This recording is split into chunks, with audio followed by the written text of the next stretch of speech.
So, my name is Thijs Versloot. I work at the European Space Agency as a postdoc in the advanced concept team in the area of energy systems, but propulsion system is a bit of a hobby. I could have started my talk saying that I always wanted to be an astronaut. I was a little kid, stared at stars, blah blah blah blah. The fact is, it's not true. I didn't want to become an astronaut. Why not? Because just realizing sitting on top of a few million liters of rocket fuel and someone lights it, basically sitting on top of a bomb. So I thought, this is crazy. This surely there must be a better way of getting into space. So that's what got me into studying physics. Then I turned into high energy physics. Was not the idea, but in the end I made it into the space agency anyway. So I want to talk a little bit about propulsion systems, and I'm not going to talk about warp drives or any of the conceptual part. I'm going to talk about what could we achieve with the technology that we have right now. So, but before we do it, we have to at least make a start, like how do we get into space in the first place? So, the problem of spaceflight is not so much getting into space, it's staying in space. Because if you would just accelerate straight up, and as soon as you're above 100 kilometers, you are, by definition, in space, then you turn off the engine, you will just come crashing down. So you need to also have what we call an orbital speed. You have to have a horizontal speed so that you continuously fall around the Earth. And that's about 25,000 kilometers an hour. And that's where roughly also the problem comes in. How do you actually make something go 25,000 kilometers an hour? And that's the business that we are in. So, but if you want to go to another planet, let's say you want to go to Mars, then you have to add energy, you have to add velocity to it. That turns out to be about 1.5 times more. And you have to time this very correctly, because at a certain point in your orbit, you accelerate the spacecraft so that let's say the elliptical orbit that you're making intersects where Mars will be exactly at that time. So this requires some good mathematics and some good calculations. For Rosetta, this worked pretty well, I have to say. And then when you get to Mars, you do a little deceleration to get captured, and then you're at Mars. So this takes, so 375 million kilometers to do the trip. But then with a relatively, you need about 1.5 times more, so let's say more than 40,000 kilometers an hour, you can make it. Then, if you want to actually escape from the solar system, you have to add a lot more energy, a lot more velocity, which is about 6 times more than 25,000 kilometers an hour. And that is going to be very, very difficult. And there's only a few probes that actually manage to do this, using the planets actually as a boost in order to get out of the solar system. I won't go into that detail, I want to do it with my own propulsion system. So let's start from the beginning, getting into space. Probably the most comfortable way of getting into space was the space shuttle. It's no longer flying, it actually looks like a plane, so that's also very nice. The only difference with the plane, it's strapped to a massive fuel tank. So, and that is all the energy that is required in order to get these 25,000 kilometers an hour, to give that spacecraft, which is also not very light, the speed it needs. So how much energy is this actually? How much is this thing producing if I would calculate this compared to, let's say, a power plant? Well, it turns out to be roughly in the order of, let's say, 12 gigawatts of power that is continuously provided by for a few minutes in order to get it into orbit. That's about 4 decent-sized power plants, like pretty big. And actually, if you want to go to the moon and further, you go to the Saturn mission, that was about, let's say, 100 to 200 gigawatts of power. That's a huge amount of power. That's roughly like what the entire Dutch country at this moment is using every second.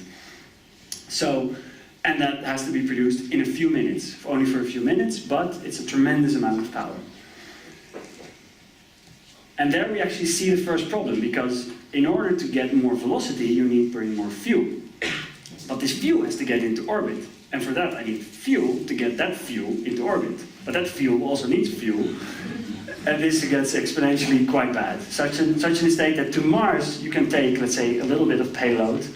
And if you want to go beyond, then you're basically launching a rocket filled with fuel. And then your payload is just standing on the ground. So this is not going to work. So we need a way to reduce the amount of fuel we need. Is this possible?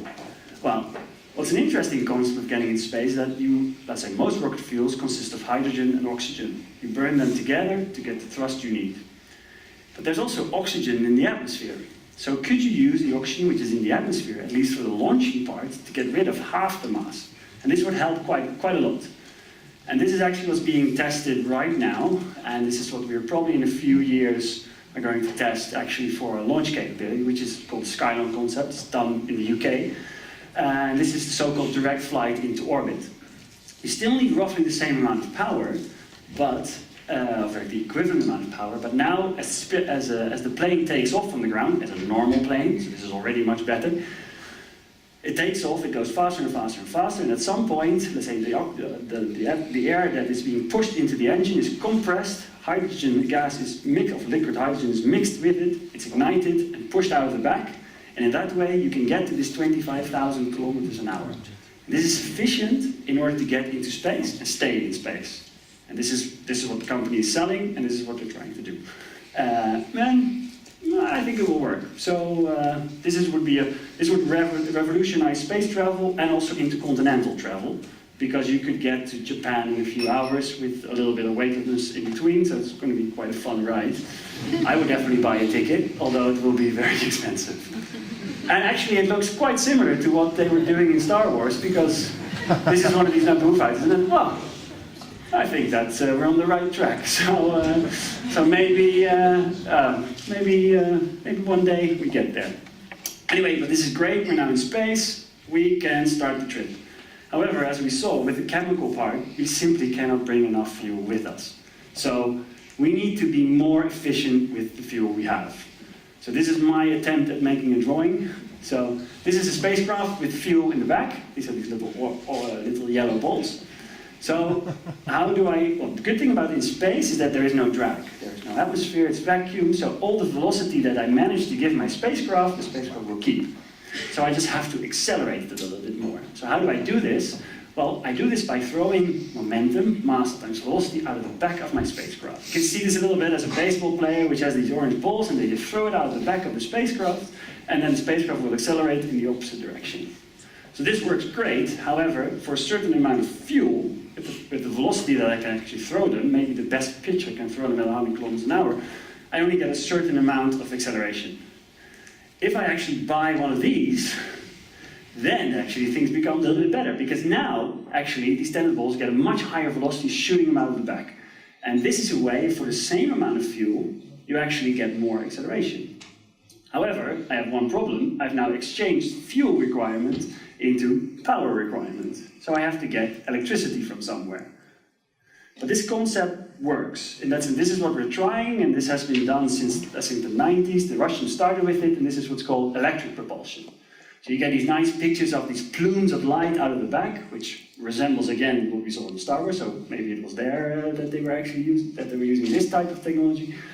But in this way, you have very light gas, which you heat up, it gets charged, and in electric fields, you can accelerate it out of the back. So with a little bit of fuel, a little bit of mass, given that I have enough electrical power, I can actually accelerate the spacecraft more than if I would use chemical fuel, but it just takes a lot longer. But fortunately in space, I have the time anyway, because these 370 million kilometers are going to take some time to actually travel. So I am at the moment limited not by the fuel, but by the, let's say, the electrical power that I can manage to squeeze into my spacecraft. And if I want to go to Mars in, let's say, 7 months, this is already much quicker than the 2 years that they want to do now, I need roughly about a megawatt of power, like a windmill is producing, or about, let's say, a soccer pitch filled with solar panels in space. And that's my next problem, because now I need a big structure in space, which is also going to weigh, which I have to accelerate. So preferably I want a fuel source, or an energy source, which is nice and compact. What do I have available? Well, there's always nuclear, of course. So we could actually try to build a little power plant in space. And this was in the middle of the 50s and 60s during the space race. This was the idea that came up. We have nuclear power, let's get it into space. Fortunately, a decade later, they said, this is not a good idea. So let's not put nukes in space, but I'll come back to that later. So basically we turn mass into energy, and this energy we use to accelerate the gas. We could also do it directly, and that's this design, where you actually build, they built this, they tested this on the ground. This is the most powerful nuclear reactor ever built. It's about 10 meters high, and it produces about 4.5 gigawatts of power, which is maybe 2 power plants combined. And with that, if you have enough fuel, which is the gas that you need to cool and you push out, you could travel to Mars in 1 month. This is awesome. Now we're getting to roughly travel times that I would be willing to spend playing my Xbox online. So, okay, when we're there. Anyway, there's one big problem with this concept, and that is radiation. Because this is going to produce a hell of a lot of radiation.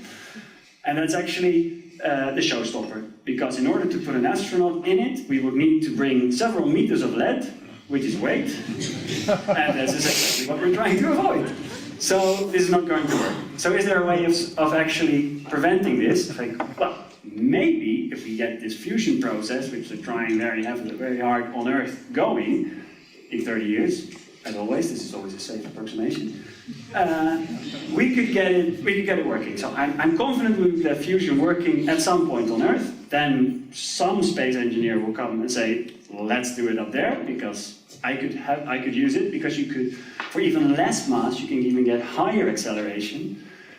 And that will, and if you choose the process correctly, you also have a very limited amount of radiation. So in 1 month, you could get to Mars with this thing on the back. Okay, it's going to be heavy. It's still going to be very heavy.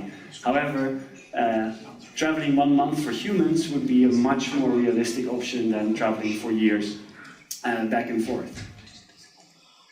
But anyway, let's see now. Is it then the best that we can do? Is this, with the current technology that we have, the best way, or let's say the furthest that, what's the furthest way we could get? Let's say I take 40 years as a rough estimate. How far can we go? Well, with that technology, about a month, like a month to Mars, this is like a few years to where Voyager is right now, which is at the edge of the solar system, roughly 100 astronomical units, 100 times further than the Earth is from the Sun. And then there's a whole lot of nothing. Well, there's some Oort clouds, some asteroids, and all the things, but it's going to be a very boring trip for the next 40,000 years or something. In order to get to our closest star, in 40 years, we actually have to travel at a much higher velocity. And let's say if we want to do it in 40 years, roughly 4 light years, you have to go at 10% the speed of light. It's nice because we're still a little bit below the relativistic limit, so we don't have to do all the relativistic correction on the following equations.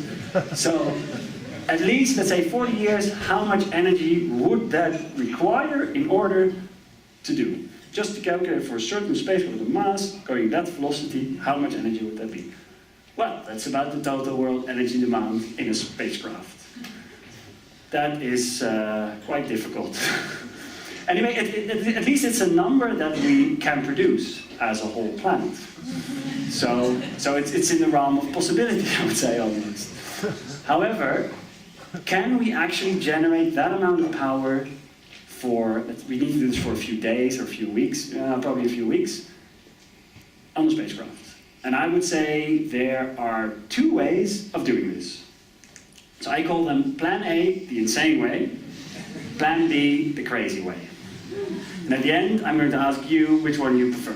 I have a preference, I'm not saying which one it is, but let's start. So, first way, the insane way. Roughly in, let's say during the Manhattan Project, there was an American physicist, American-Polish physicist, Stanisław Ulam. He's very famous afterwards, after what happened. And he saw one of the ground tests of the atomic bomb explosion in the early years, and he thought, well, this shockwave that's being produced, which was actually flying, accelerating a lot of debris from the explosion, could we use that to actually propel the spacecraft? So he sat down, did the math, came out and said, yeah, it would be possible. So it would actually be safe enough for humans to be on board if you could build a shock absorber which would transfer this into, let's say, 1 g of acceleration. And they started a project. They managed to convince the Air Force, which was very interested in this, of course. And they said, okay, how is it going to work? Well, we need to have about, let's say, a few thousand nuclear bombs to get into orbit, and then many tens of thousands to actually get anywhere. But if I throw them out of the back at around once every 3 seconds, the explosion will happily accelerate me at 1 g, which I can survive. And they started testing this concept. And there's actually a brilliant documentary by the BBC, maybe someone have seen it, which shows a bit the details behind the secret history of Project Orion, which is how it was called. And I recommend you to watch it, if not for the science, then maybe just for the sheer mindset of the people at the time. Just anything was possible. There was a tremendous amount of money, and they had this toy that they were playing with. So this is a video, a small snippet. Please watch it. It's on YouTube. You can watch the whole thing. Of a test they did for the Air Force to get some money.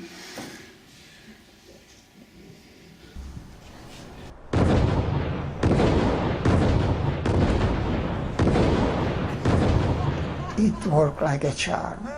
First time we tried. First time they tried, it worked like a charm. Anyway, so, and this is just TNT, yeah? So this is only, let's say, a very small capsule which is going maybe 20 meters, 25 meters in the air. They did even more. Yeah, the Air Force gave them some money. And then the nuclear treaty came, and then they got rid of it. So it never flew, maybe fortunate, but this is a way of actually getting up to the speed we require with the energy that we need. It's like a nuclear bomb explosion is roughly in the order that we need. It's like, let's say, in order that. So it is where we are. So it would be possible. Would I do it? Well, I started my talk saying that I didn't want to sit on a rocket because it was basically a bomb. And now I'm saying, let's take a few thousand of them and I ride with that into space. So, I don't know. I am doubtful on this one. Well, then there's the second option. And the second option is actually a much more elegant way. The crazy part is coming next. And that actually uses the sun as the largest energy source available at all. Let's say the sun produces every second 1 billion times more energy than we are consuming. So if we can only get, let's say, a fraction of this, that would already be great.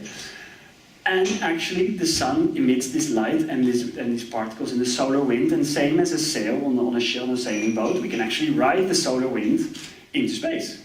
And this is perfect. The only problem is, these sails have to be huge, because the force is so small that at Earth, you would get roughly, a sail was of several hundred meters by 100 meters, about 1 millimeter per second, every second of acceleration. This is not very fast, but it's continuous. So if you add those numbers up over a year, you get all the way up to the escape velocity that you need to get out of the solar system. And this is perfect, but it still takes a very long time to get to Alpha Centauri, which is where we're trying to go. So that's where the crazy part gets in.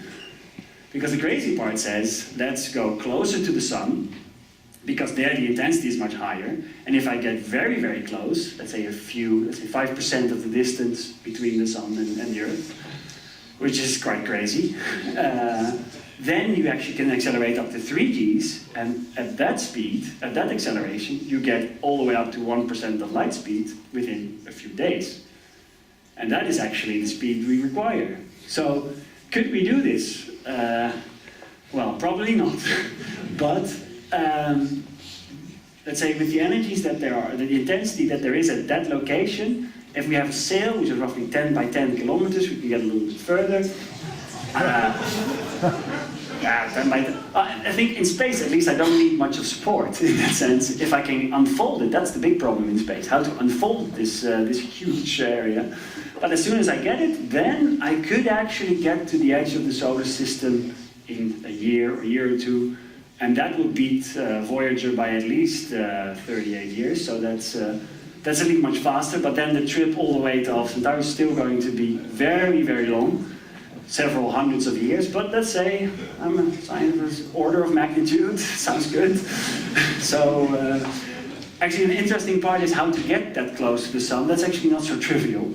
So for that you actually have to get further to Jupiter first to actually get some boost, and everybody who saw Interstellar that I heard actually probably has seen that they actually do this, because in this way you can actually steal some momentum from Jupiter, or in this case actually gain some momentum shooting you to the sun. that would not be a fun moment to be on the spacecraft. Because the only thing that you're seeing there is a very big ball of fire getting bigger very fast. But at least you're missing it. Sort of. In any case, there's one problem, there's no brakes. So, goodbye, and when you get to the thing you're in, take pictures quickly, and well, we'll see where you end up. We have two options. We have the insane way and the crazy way. Now I'm actually quite interested who would go for which one. So if the people that want to go for the insane way raise their hand. And the crazy way? Yeah. Wow. I think in the end I would go for the insane way, still, because at least this is going to be allowed to be very heavy, which would be has a power system on board, which would probably get the entertainment system going, because that's what I need. This has to be very, very light. So they would probably cut down on entertainment. And anyway, so is this the best? Yeah, so this is roughly, I think, the best that we can do. So with this technology, you might be able to make it in 40 years. But yeah, it clearly shows the limitations that you have if you use the technology that we have right now. Because all of them rely on the fact, well, not all of them, basically the solar pressure, but relies on external power source, but it relies a form of momentum that you have to throw out of the back of your spacecraft. It means you have to take it with you. And that is limiting the speed that we can reach and the velocity we can reach and the mass that we can take with us. So that's why everybody is always talking about breakthrough technologies, breakthrough concepts of quantum vacuum plasma thrusters, which were in the news recently, electromagnetic ramjets, which scoop up particles in front of you and actually fuse them together and throw that out of the back of the spacecraft. Because vacuum is not really, really empty, but pretty empty. So this is also 10 by 10 kilometers or even bigger. Catapults, launching something, well, sounds interesting. Obscure warp drives, this has been quite famous for quite some years. The problem is the amount of energy that you would need to do this is a few suns, so, well, not quite there yet. And then there is, I bumped into this a few weeks ago, preparing for the talk. Yeah, it was proposed, a crossbow electromagnetic launcher. Yeah, let's go. Anyway, so that was the end of my talk. I'll leave you with some snippet of, let's say, when we get to a breakthrough technology, there's always this sort of, it has to be crazy because it has to do crazy stuff. And I think at some point we will manage to do this, but at the moment, we are quite limited. Thank you very much.